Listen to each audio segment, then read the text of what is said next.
Because I don't think he did. I don't think he did. And I know sometimes this is a little brain science lesson. This is a little brain science lesson. So today we're going to learn about human memory. Human memory is basically a way that the brain consolidates information that it receives and stores it over the long term. Now, the process of consolidation of our working memory, which is our short-term memory, into our intermediate and then our long-term memory is an imperfect process. Sometimes information is left out. We can say that for the vast majority of our immediate experience, our immediate memory, maybe only 1 or 2% makes it into the long-term memory. There's also the possibility for things to be misremembered or memories to be altered over time. This understanding through neuroscience and psychology is a main reason why eyewitness testimony is not weighed as heavily. So if someone is in a court of law saying that I saw this particular thing in this particular time, it is not definitively a true thing just because someone said it. Sometimes people forget, and when they're asked about it, they will make something up that maybe is close to what they experienced at the time, maybe it's not. How do you know for sure? Humans are not perfectly honest, memory is not a perfect process, and a lot of times people sort of remember the past different than it actually was. They tend to remember it as being better, where you forget a lot of the hardship and you remember a lot of the nostalgia and the positive things. So it's possible that in this case, when Avilo and I have played against each other, say we play 14 games, he wins twice and I win 12 times. The 2 games that he remembers are the games where he won, because those were the true displays of skill, right? So it felt really robust. He knew what he did. His plans came to fruition. He met with success against the opposition. And he demonstrated that he can win when he is playing Terran, which is disadvantaged against Zerg in his perspective. So if we add all this up, the 2 games may have been the take-home for his long-term memory. The other dozen games, those are just drops in the ocean of Zerg being overpowered. Maybe I was cheesing and it's not fair, and I can't win in a straight-up game. Maybe it's Hydras that are overpowered. It could be Vipers that are overpowered. It could be Overlord speed that scouts his top-secret amazing build that I shouldn't do. Or, in the case of some other ladder opponents, someone map hack against him. So all those games, he can just cross them off his list of, well, this wasn't a legitimate game. Well, this wasn't a legitimate game. And if you cross off the list every time you lose, these aren't legitimate games, then the only games left are the games where he won. So potentially from his perspective, he's saying, yes, I won every time in the last patch for the legitimate games. Maybe from his perspective, that could be true if his memory is faulty, or if he's not counting some of the games that I've won by virtue of his criteria of what constitutes a true ladder win. It's amazing the mental gymnastics that you see human beings engage in.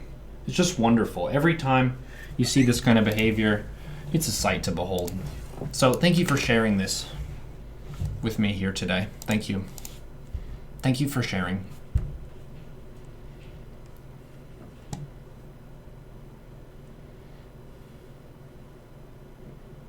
You thought that I was playing a Diamond Terran? No, it's not Diamond.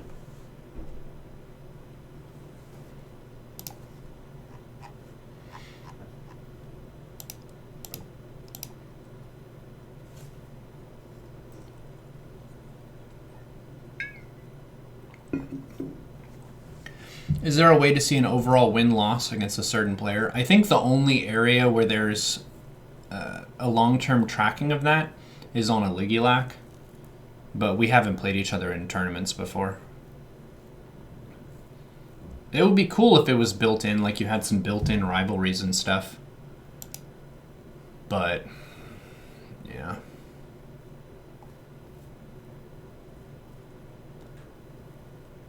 He's crying. I mean, all you have to do, if you want a quick guide to coping with losses, the first step to coping with losses is, for one, respecting the ability of your opponent as being formidable in some capacity. Not necessarily the capacity that you would choose if you were playing that race, but in some capacity because they're close to your MMR. So you have some respect for your opponent when you start the game. You have a respect for the matchup and how the matchup is hard. Every matchup is hard. There's not a matchup in StarCraft 2 Legacy of the Void, if we can be serious, that's easy. None of it is easy. Maybe there are certain builds that are high percentage if you execute them well, right? Maybe there are some of those. But to be able to execute them well does take some skill. And usually, a build like that is counterable in some capacity. So if it's a hard game, then just admit that and focus on, number one, what you could have done better and what your first main mistake was. Should we break down his game and look at why he lost?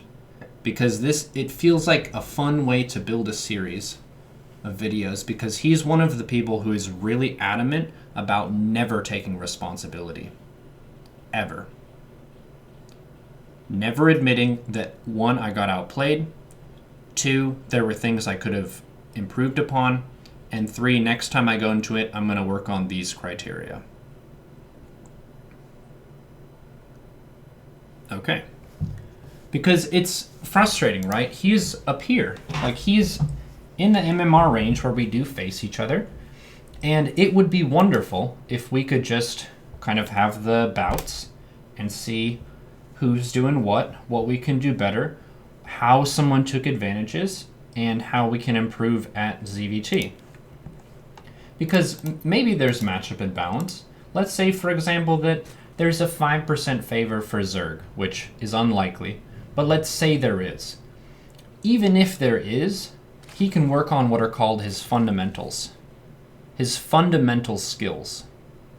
What are the fundamental skills in StarCraft? Well, if you think about the building blocks of the game, you've got what?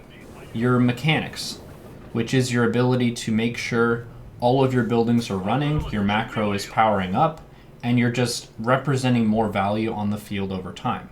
So we'll look at a few different things this game and try to keep a really keen eye on how people are taking advantages and what the flaws are, because I made quite a few misplays this game as well. Even as the winner, I can admit that. His first Hellion run by dealt way too much. So let's look at his style and the mistakes in his fundamentals, because part of the reason he's not 6k MMR and I'm not 6k MMR is because of our fundamentals. We know that there are Zerg players and Terran players who are at top GM. So the reason that we're not at top GM is because they are better players. So if you focus on being a better player, you can move up regardless of the state of balance in StarCraft 2. So the early game starts, this is kind of a standard thing.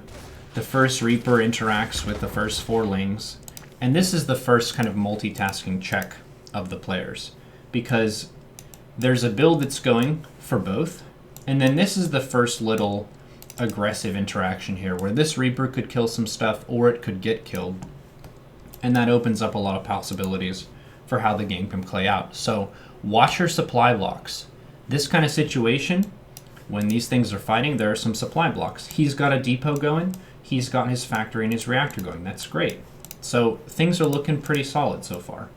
Nobody has made a really big blunder. He did have one worker here that he left, which if you add up the value of a worker that's killed early, you see the worker's lost. Yeah, he did lose 1 SCV right here. He scouted me, and then he just left it there. You can do the math on how much resource a worker mines over time. It's about 1 mineral per second. So you could say if that SCV went from this location and scouted, and then ran back home and mined resource here for the rest of the game, this is a 14-minute game, the value of its mining would be about a Thor and a half. A Thor and a half of value by the end of the game, if he didn't lose that worker. So I guess I take back what I said about it not being a blunder. That was the first big blunder of the game. He lost his first SCV, which is a super valuable piece that gains value over time. It's a long-term investment that died basically for nothing. So the next interaction, we've got Reaper and now there's Queens. He's gonna go for some Hellions. He's gonna go for Starport Tech Lab. So it's like Hellion Banshee. Hellion Banshee, pretty straight up, it's a viable approach. This was a nice pickup by him. Active with the Reaper. You kind of build that mental clock for when the Queens are gonna spend their energy again. And a lot of times Zerg wants to try and connect their bases, so they shoot the tumor. One thing that I could have done better is put the tumor back a little bit, which would have given me more defending potential with my Queens and Lings to move my creep forward. So I've got creep going. It's still a pretty even game, aside from losing that SCV. So he's made a mistake with the SCV, I made a mistake with the creep tumor dying, and then he made a big mistake. He always does this. Jesus, dude, we've been playing StarCraft for years now, and we're both full-time streamers. This is his signature move. If you ask, like, oh, what's Avilo's signature early game move? It's when he pokes him with the Reaper and does something, and then he just AFKs it and it just dies. It's really disappointing that he hasn't figured that out. Because if you bring it back home, then you can use that with the Hellbat push, and you can like disrupt Banelings, or really it just improves your ability to deal damage later on. Yes, the Reaper gets weaker as the game progresses, but it's still a useful tool that can deal a little bit of damage and just add to your punching potential for your harassment. So this is a big mistake by me. I had my Lings out on the map because I was trying to fill vision and scout, and I left my natural open. So I have a Queen here, I have some saturation here. This is a big blunder. So I would say this is my first big mistake. My Lings are out on the map. They're trying to run home. I'm making some more Lings, but this is pretty disastrous. You wouldn't really want this to happen. If I just had 10 Lings right here, this would have been defended really easily, but I was sloppy, so now I'm getting punished. He skinned a bunch of my workers. So he killed quite a few here, but the thing is, these were workers that were killed a little bit later on, so it doesn't hurt quite as bad as, say, losing that first SCV. I think overall, maybe it was equivalent damage, or maybe I took a little bit more. But he has a clear advantage now of worker count. He has 37 SCVs, 2 mules. He has his third on the way. I'm trying to run around and maybe snipe this SCV. He has more Hellions to defend.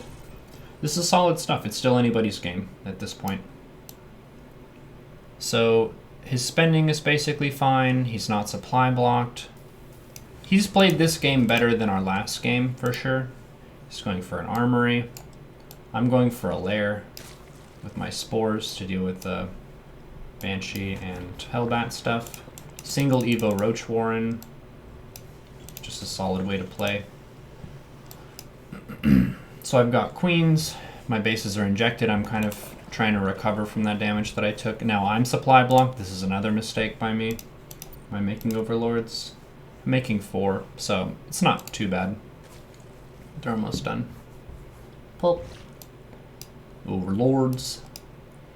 And then I think the next key mistake that he makes is not having a way to deal with an Overlord dropping creep. This Overlord poops in this area for a long time, and then his brother shows up and poops where he left off, and this base is delayed for an absurd amount of time. It's almost legendary how long this base floats over this poop on the floor. That there's no actual piece in the game that can deal with it aside from a Raven dropping an auto turret, which is a temporary thing. This is, okay, let's say it was like 6:30 that he got this base here, and let's just enjoy it. Let's have a moment of silence for this command center.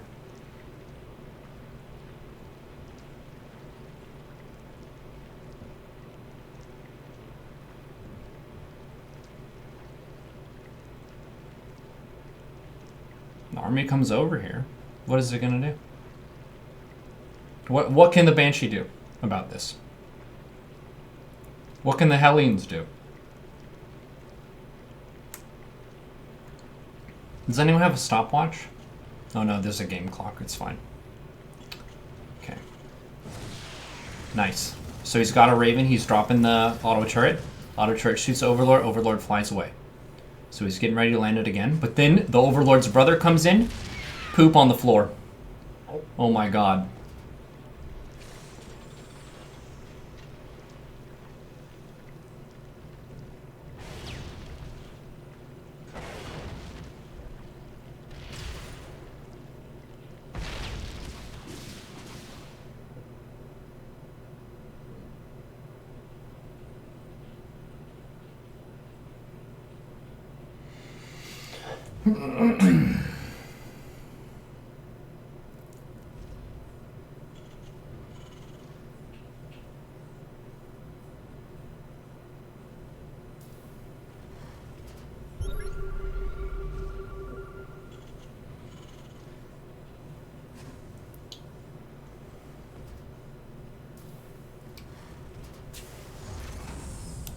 Eight minutes and 20 seconds.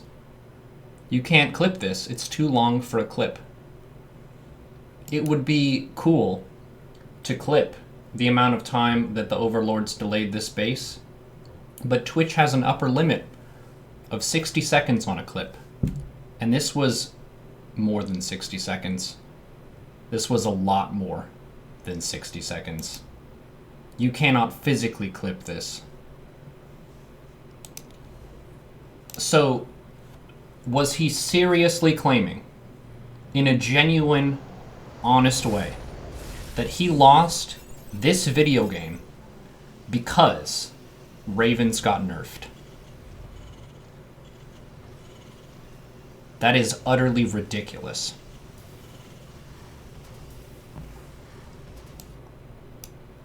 I'm a little bit flabbergasted right now. So I'm going for Roach Hydra Ling, but there's been a huge problem of income because I've been mining on 3 saturated bases for that entire time. That entire time that the base was just floating over the area. And now what? He's gonna go for an attack, that's cool. He's floating money though. He's floating money. He's behind in supply. And now there's a roach drop. There's a roach drop in the main. There's no 4th base started yet, so he's pretty committed to the success of this, and now he's tunnel visioning on his offense. Look at his money right now. Is this the cause of a Raven nerf? Look at the Sal float emotes are in the chat. Look at this. I mean, yes, I'm floating some money too, but I'm about maxed, so it's not as big of a deal. Okay, so I'm fighting here. My 4th and 5th bases are both up and being mined from. I have 84 workers to 64. My +2 attack is going. The roach drop is harassing more. Come on, who are you kidding? Who are we kidding here? That this game was lost because of a Raven nerf? Is that actually what we're saying? Or is it just kind of like keeping tradition? Because it's a tradition at this point, isn't it? When you lose a game, you blame either David Kim or you blame foul play. The opponent was cheating. Or what else is there? What else is there? Yeah, he's basically dead now. Like, that was kind of the key push that he really needed to make something happen on because he was really far behind because of the Overlords. The early game, there were some blunders on both sides, but that was a legendary blunder. It wasn't even kind of like a, oh, whoops. It was a very big strategic gap in the plan. He could have floated his base over here. Or over here, and actually it would have gotten online faster.